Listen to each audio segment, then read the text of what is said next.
What is good, guys, and welcome back to the channel. In today's video I'm going to go ahead and do another review of a beatmaker's album. I did one a couple of weeks back and you guys responded really well to it. It didn't quite do as well as my other videos, but this is something that I think that I should try for a little bit longer and see if you guys are into it. It's really hard to pick a title for this because I think on the last video I offered quite a lot of good insight into different techniques and things that can be used in your own beats, but to get everything in the title is quite difficult. So if you're just watching this for the first time and you didn't catch the first one, the idea is to try and share the techniques that the beatmaker has used in their beats so that we can use them in our own beats. So I hope it's useful to you guys, and if you've already tuned into the first one, thanks very much. If you haven't, I'll leave a link. It's 1-2's latest release, which he released a couple of weeks ago. You can check that out and see all the analysis and techniques which I picked up from in that, and I actually ended up applying loads of those to my own beats. So I think it's well worth watching if you've got some spare time. So for this one, definitely wanted to make sure I chose a shorter album because that 1-2 one was incredibly long. So I've gone for a Baker's Dozen album, and this is by Ohbliv. So I've not listened to this one for a long time, so I'm really excited to see how I feel about the beats this time round with such a big gap between the last time I heard it. So let's go ahead and get into this one. This is Ohbliv, Baker's Dozen, and the first track is called Northgate, all one word. This one has had an incredible amount of listens, 3.6 million listens, so I wonder if this got playlisted on something, and I'm going to go ahead and listen to this now and then leave my thoughts afterwards.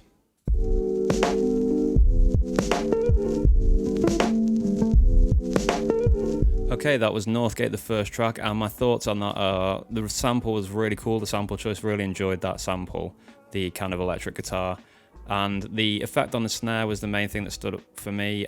It sounded like a delay. It could have just been two different snare hits. I think that is actually what it is. It's two slightly different sounding snares, and that second snare that comes in has got just a little bit more definition on it, a little bit more kind of attack on it. So there's a really nice effect there where he's kind of got this shuffled kind of lazy sort of delay on the snares, but it's actually been created by him just using two different snares. Interestingly as well, he used that hi-hat technique which I mentioned in my video, which I will try and remember to link to, about the Eevee technique, where there's no hi-hats to start off with and then the hi-hats come in a little bit later. Just makes things a little bit more interesting, a little bit more dynamic, and in this beat as well, the hi-hats sound like there's something really percussive, not actual hats, so that was interesting as well. So enjoyed that one, and like I say, a crazy amount of listens on that track. Let's go ahead and check out Nowhere and Everywhere, which is the second track.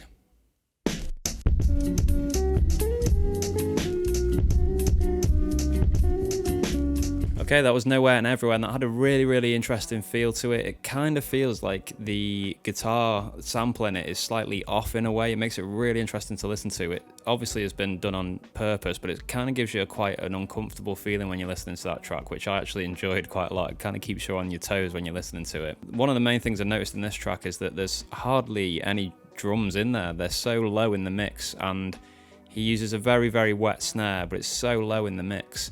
And it was just really interesting to hear that, because as a beat maker, you know, myself, I always want to try and put loads of definition on the drums and have them quite high in the mix. So really interesting to see how he basically used the sample, which was this really hypnotic sounding electric guitar again, as the main sort of driving force behind the beat, and then those drums are just really subtle underneath, just pushing things along. Very different to the last review I did with 1-2, where his beats are literally the other way around. His sub and his drums really drive the beats, and his samples are just kind of a thin layer over the top. So really interesting comparison there. Okay, the next track is called Adept Lessons. Let's see what this one sounds like.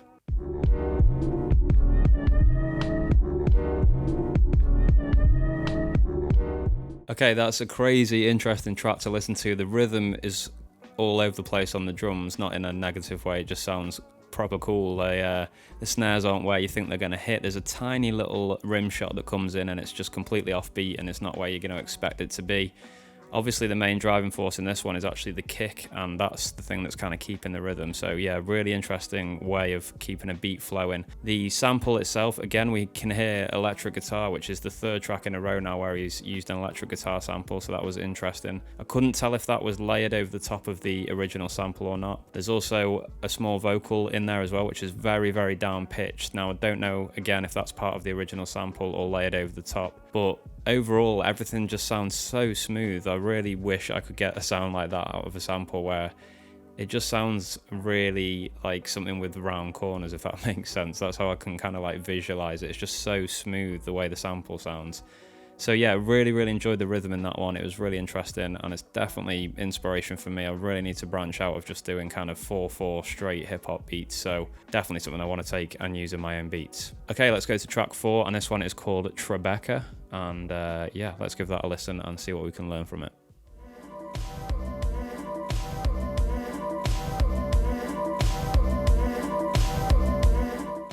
Okay, that was Tribeca, a very interesting track again, and this is a theme which I'm starting to notice in this album, is that the kicks really don't have much definition whatsoever. It's more like a pulse underneath the beat, and it's a really interesting technique, because I think it creates that really sort of sidechained feel, that kind of pump in the beat, rather than having such definition on the kick. It just creates that kind of pump underneath. I hope that makes sense, and I don't just sound like I'm completely insane, but that effect is really interesting. It's something I've never ever done before. Again, I usually like to have a little bit of definition on my kicks, but in these ones, yeah, I can definitely tell that, especially in track 1, Northgate, and in this one, the kick is more of like a pulse rather than a defined drum hit. And the sample in this one, really like it. I really love this style of sample, that kind of big, it's almost, I would say, sort of a late 70s, early 80s kind of sound. I think it sounds quite synthy and that kind of style. So really interesting sample. I love the beat, and yeah, I think, again, like I mentioned, there's definitely something to learn with those kicks here. And with this one as well, I think there does seem to be quite a lot of sidechain compression going on, just because there's a real pump to the track, and I really like that effect. So let's move on to track 5. This is called Nobody, spelled a little bit differently, but yeah, I think that's the idea. It should be called Nobody. So let's give this one a listen.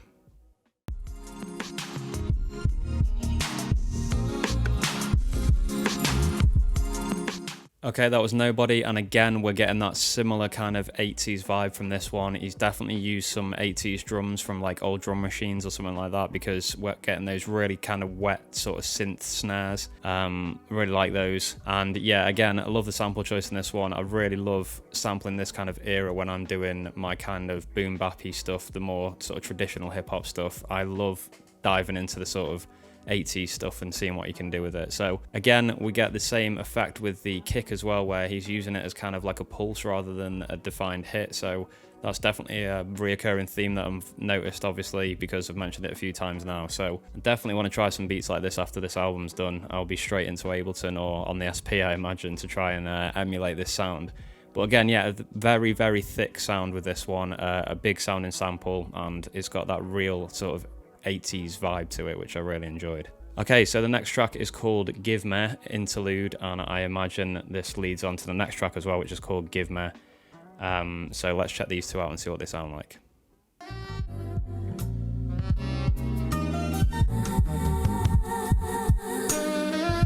Okay, Give Me, Interlude, that's a really interesting one. He pretty much doesn't layer any drums in that apart from the kick, from what I can tell. There may be a rim shot, but it's very quiet, but I have a feeling he just chopped the sample in a way where he could use that in the right place, and it just meant that he didn't have to layer his own thing over the top. So it's actually just the rim shot from the original record. So again, he's just kind of using the kick to just push things along and keep the flow. And again, it's got that sort of fat sound, not much definition, load of sidechain for that pump. So this is something that he obviously likes doing a lot, and it's very characteristic of his beats. I absolutely love the sample in this one. That saxophone is like silky smooth, and yeah, the whole track as a whole is just so silky.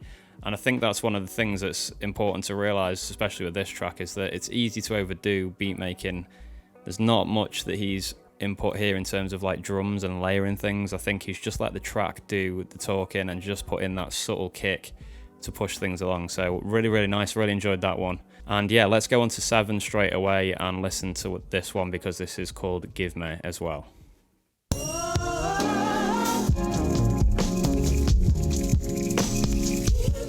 Okay, that was Give Me, and what I'll say about that one is it's a real change from the last track, because there's a big drum presence in this one. There's a crazy kind of shaker sound over the top, which almost kind of doubles up as layering on noise like you would in like a lo-fi beat. So that was a really interesting effect. Again, he's gone for a huge sounding sample, a big female presence vocal in that one. So yeah, an interesting track all round. And if you listen closely in that one as well, I don't know if he's dubbed this or not, but on the low end side of things, there's a lot of kind of slap bass going on. So I can't work out if that's from the original track or not. I think it probably is. So it's kind of a soul / funk sample. And yeah, that slap bass in the background is really, really nice. So let's move on to the next one. This one's called Therapeutic for the Culture. Let's give this one a listen and see what this sounds like. It's all therapeutic for the culture.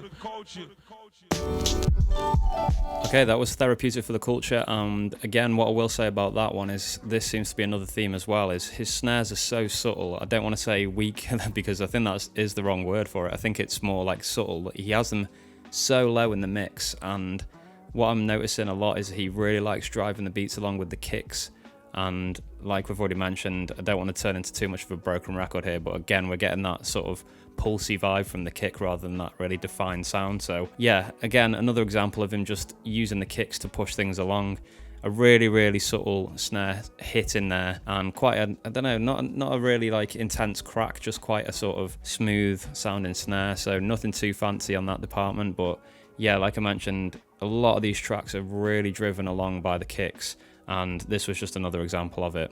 Really like the way he brought in the track with the sample, which is the name of the track as well, and put on that nice delay and kind of reverb to it, and that just leads the track in nicely. But yeah, another one, really enjoyed it, but very surprised at how he manages to create such a good rhythm without even having much of a snare presence in his beats. That's really, really interesting. Right, let's move on to the next one. This one's called Drop Squad, and yeah, this is the 9th track, and there's only a few more left after this one, so let's check this one out.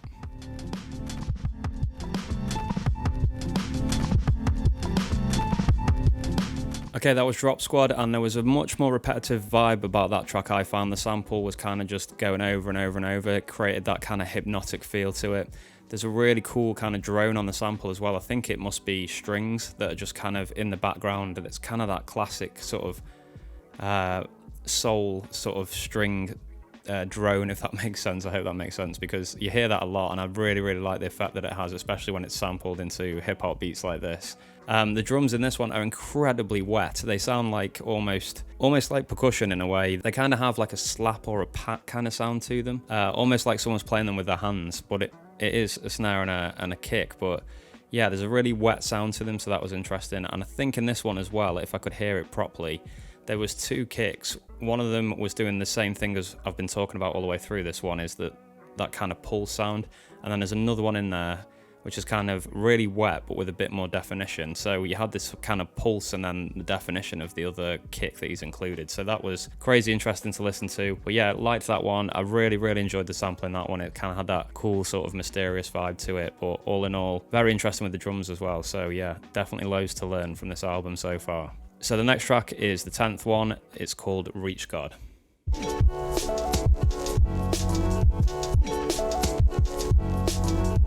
Okay, that was Reach God, and I'd probably say that is my favourite track so far out of these. I really, really enjoyed the sample. I love the way that he uses one of the chops with a bass note on it for the low end of the track. That's really, really cool. And in this one we can hear much more defined drums, and the snare almost has a kind of drum machine / trap sound to it. And yeah, a much more traditional sounding drum setup. Loads and loads of sidechain compression. It's got me really wanting to get back into that and have that kind of pulsing sound to my beats.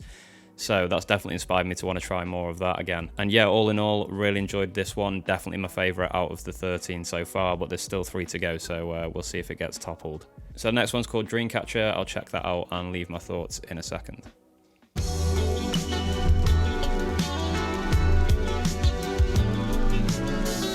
Okay, Dreamcatcher, that was a really, really interesting track. I would say actually put a warning on this one because I was listening to this in my headphones and it honestly sounded like there was some kind of earthquake or something going on. There's a really low kind of rumble in the mix. Kind of like the sound of a really, really low flying aircraft. That was the kind of noise I was getting in my headphones. So it actually freaked me out a little bit. But yeah, I realized it was in the track, so all good with that one. So again, we hear the electric guitar kind of samples with this one again. It's that sort of late 70s, 80s vibe again about it. And what I really like about this one is he builds up the suspense for a very, very long time in this track by using the same kind of loop over and over. Very, very hypnotic. And then right in the end, he switches it up. He does a little switch up at the end.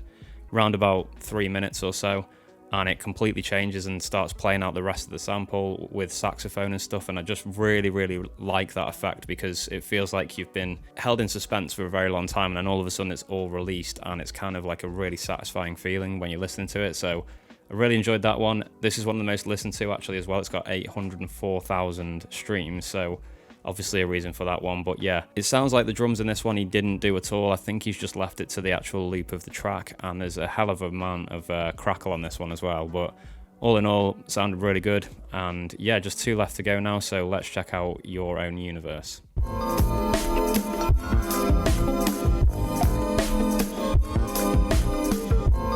Okay, Your Own Universe, again, a very hypnotic feeling to that one. I really like this one as well. This is definitely up there as one of the favourites for me out of the 13. I just really like the flow of the track. Again, he kind of used that double snare sound to create that kind of fake delay effect, which is really interesting. I'm definitely going to give that a go on some beats after I've listened to this. So yeah, not an awful lot to mention about that one really, just kind of a very hypnotic vibe again. A lot more prominence in the drums in this one. And yeah, I think the drums actually in this one as well sound very percussive. They sound less like a drum kit and again more kind of percussive, and a really lazy rhythm in this one as well, which I liked. So yeah, all in all, really dig that one. And yeah, so one more left to go. The Augmented Heart, this one's called. So let's check out the final track and see what we think.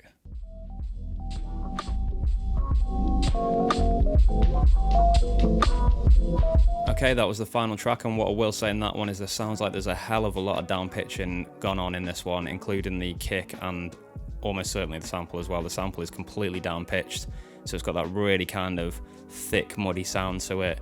And what's nice about this track is just the rim shot, which really just kind of cuts through everything, because it's a really kind of low end track, this one, a really muddy sounding track, but then that little rim shot just really cuts through there. So I think there's quite an experimental sound to that last one. I did enjoy it. It's a cool kind of round off to the Baker's Dozen, and yeah, really enjoyed that one as well. I think that was, again, out of the more weirder sounding ones, that was one of my favourites. So yeah, quite a lot to learn from that one as well. I think keeping in the low end and just using the snare just to cut through is a very nice effect. Okay guys, so that was my thoughts on Ohbliv Baker's Dozen. I really enjoyed this album. As I say, I've known about it before, but this was almost like listening to it with fresh ears again, because I've not listened to this for a long time.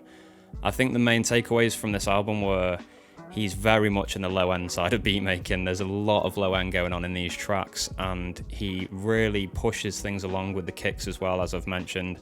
And yeah, not very much definition on the kicks whatsoever, just more of a pulse sound. The drum presence is really interesting. It dips in and out. There's only a couple of tracks really where you get that kind of traditional hip hop kind of drum sound. The rest of it sounds very percussive, and yeah, in some of the tracks there's almost next to no snare sound whatsoever. It's just being driven along by those really heavy kicks, that really low end. So yeah, some really experimental stuff in there, which I enjoyed. I think it's made me realise I really need to push myself a lot more rather than just doing the same old stuff. So yeah, shout out to Ohbliv. It's a great Baker's Dozen, this one. I'll be doing more Baker's Dozens in the future as well, actually. But yeah, definitely go and check this album out. It's definitely opened up my imagination to new ideas, and there's going to be a few things there which I'm going to try for sure. Thanks for checking this one out, guys. I hope you enjoyed it. I hope it was useful. I want to keep doing these for a while and see if you guys start to enjoy them, and hopefully we get a few more people on board watching these, because I do think some of the things that I'm noticing are really useful for your beats, and I'm certainly going to be applying them to mine as well. So hit that subscribe button, hit the like if you like this one, that helps me out a lot, and I'll be back with more content very soon. Peace!